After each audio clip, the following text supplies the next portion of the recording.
bacon wrapped dates are a classic. They're called Devils on Horseback. Yes. I think there's a few other names that I'm not sure. We can maybe by the end of this make up a new name. We're sticking pistachio nuts inside the dates and then adding a strip of dried apricot too. So it'll have a nice color and it'll also have a nice flavor. And a little bit of crunch too, right?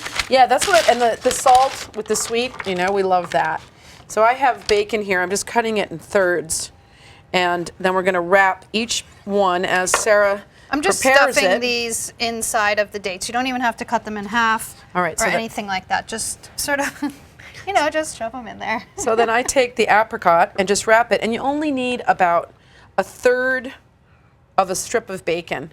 And then it closes on Really, itself. are you sure? Because If you more like bacon is always better. the only thing here, Sarah, is that if we have too much bacon, the inside roll won't cook so well. That is so true. You know? You know what? You are on a roll today. Speaking the of ball. rolls. Yeah. So if you just get an assembly line going when you're making something like this, you can get it done in no time. And this is what I really like, Sarah. When you see the orange apricot and then you see the green, I like that. That has a little bit of a Middle Eastern flair, but I think that the bacon sort of throws that for It does, but I know what you mean because apricots and pistachio are frequently found in and dates. in Moroccan cooking. Yeah.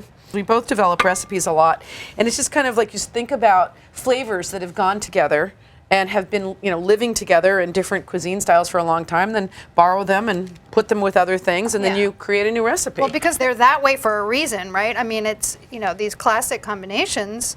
Absolutely. They're delicious because they grow together. Yes, Well, and you that's always awesome. say that, right? What Yep. grows together goes What together. grows together goes together. Would you mind, just since you don't have Oh. bacon fingers yet, Yes. just putting the, great. Go. So these will just sit back and steep, and we'll get that all ready when we need to make our drinks. Just make sure that you cover all of the apple peels in the sugar water. All right, that's good. Ooh, right away you smell that apple. You know, I was never really an apple-teeny person until Yeah. I made my own. I was going to make fun of you, but. Well, even an apple-teeny is a little bit retro. By the way, the apple that's still left since Sarah took the peel off, you can use that to make fresh apple juice if you have a juicer. So Sarah and I are just going to continue here making our bacon wrapped dates. Then we get them into a 450-degree oven, and they cook in total for 10 minutes. But after 8 minutes, you want to flip them over and cook them on the other side. And bacon wrapped dates. Which one of these would you like to try? You know which one? Oh, I know Guess. which one. Here. Here, Help here, yourself. I'll just take Anything this with me. bacon.